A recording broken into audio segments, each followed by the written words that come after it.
ole tuna chuan screenshot kan zir dona computer a inting nge an screenshot re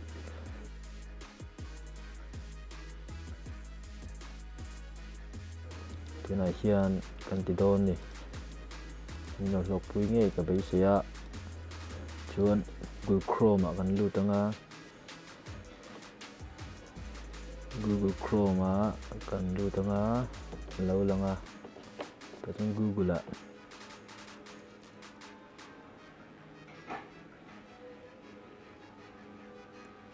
kan luta ta hian corona virus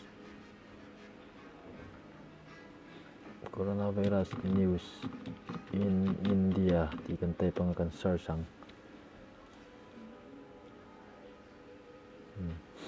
lo langa news update chuan ni kan Bhutan Times of India te chuan ta hian kan lut mai nga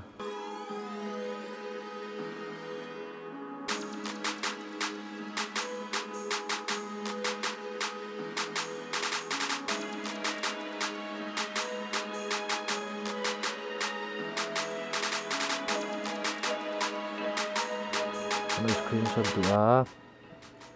poi mo chu ta hian print screen kan het don ta ni kan du china tian print screen kan het ta ai lai kan huang hian print screen hi lo met photanga chuan i me zuwa Windows R met le don ta ni Windows R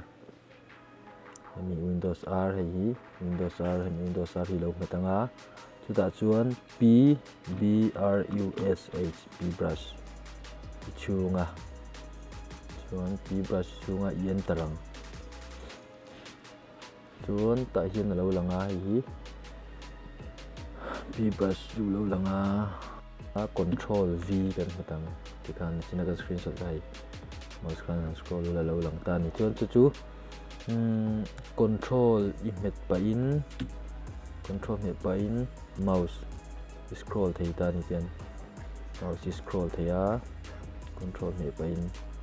mouse scroll thei ta ni chuan hei du china he la hi an la zuk lang full el tu ka in mu thei lo thei ta chuan mu thei lo khan om kha lo ma chuan mu thei tok turin full paging kan ta thei ta hi tian chuan he lai mi hian select na lo om ta ni chuan select na hian lai mi hi chau hi kan lo du thei ta tian kan drag ta mouse mangin ti kan shoot ta chuan khimi chin khi kan copy du ta ni right click copy po the control C po me thei ta right click copy nia he ta hian new kan hongang hemi hi avai kan du lo hemi chau te kan du wang khan atharin hemi chau copy khan kan siam ta don save ang hai kan save lawang don save kan tinga ta hian control V kan het lenga ta hian kan du chin kha lo lang ta chuan ten kan scroll le ta mouse mangin jane hi kan tu jala pot te thei ten he lai chin pon hemi chin bu khong khatang kai le om chung lawa chu he ta hian kan kalanga save as a JPG